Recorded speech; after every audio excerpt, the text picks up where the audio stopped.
Ayar Labs raises $500 million as the company prepares for a milestone. Semtech acquires a California-based manufacturer once targeted by White House provisions. And the American military is investing millions into photonic solutions. All your industry headlines are on Photonics Spectra Now. Photonics Spectra Now is brought to you by Ibsen Photonics. Empower your innovation with Ibsen. To learn more about the world's best gratings and spectrometers, go to ibsen.com.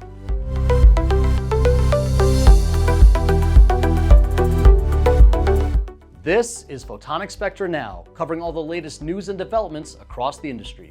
I'm Joe Kaczynski, Senior Editor with Photonics Spectra. Ayar Labs has raised $500 million in its latest funding round. The company is now valued at $3.75 billion as it sets its sights on an IPO. In the immediate term, Ayar plans to use this recent investment to scale high-volume production and test capacity for its co-packaged optics. Our news editor, Joel Williams, had the chance to sit down with some of the top executives with the company to discuss the timing of this announcement.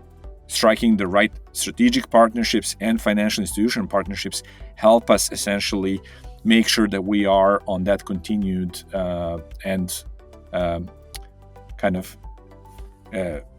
and approaching that milestone very quickly and with high velocity. That was Vladimir Stoyanovic, Ayar Labs CTO. He explained that this round was structured intentionally to include investors with a reputation for getting involved with late-stage companies on an initial path to an IPO offering. Stoyanovic also says that Ayar Labs is already making plans for expansion at its San Jose headquarters and its facilities in Taiwan.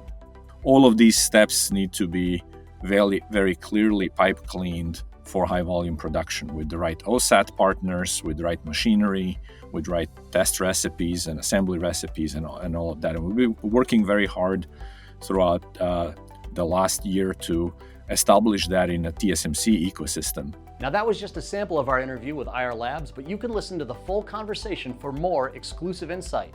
When you're done watching PSN, we have a link to that interview right here in the comments section.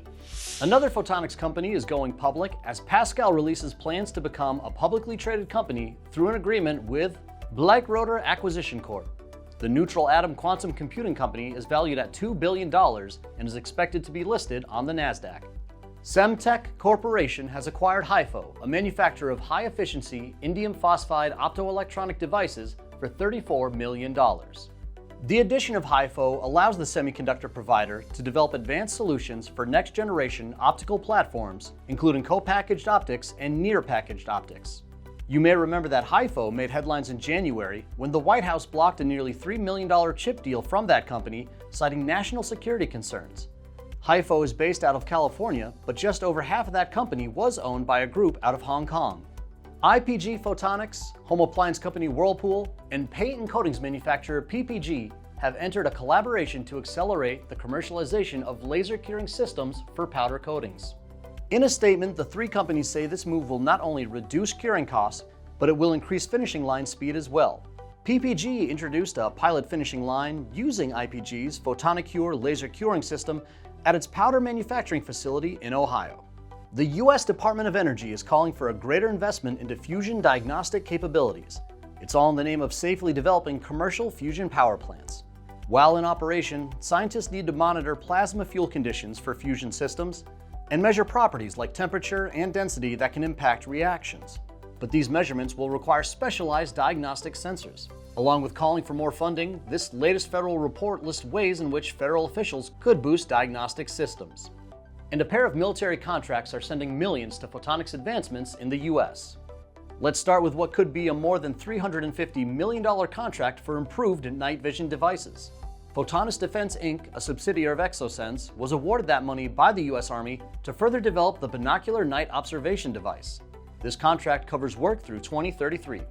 And AeroVironment received a 3-year, $97 million contract under the Army's Aviation and Missile Technology Consortium.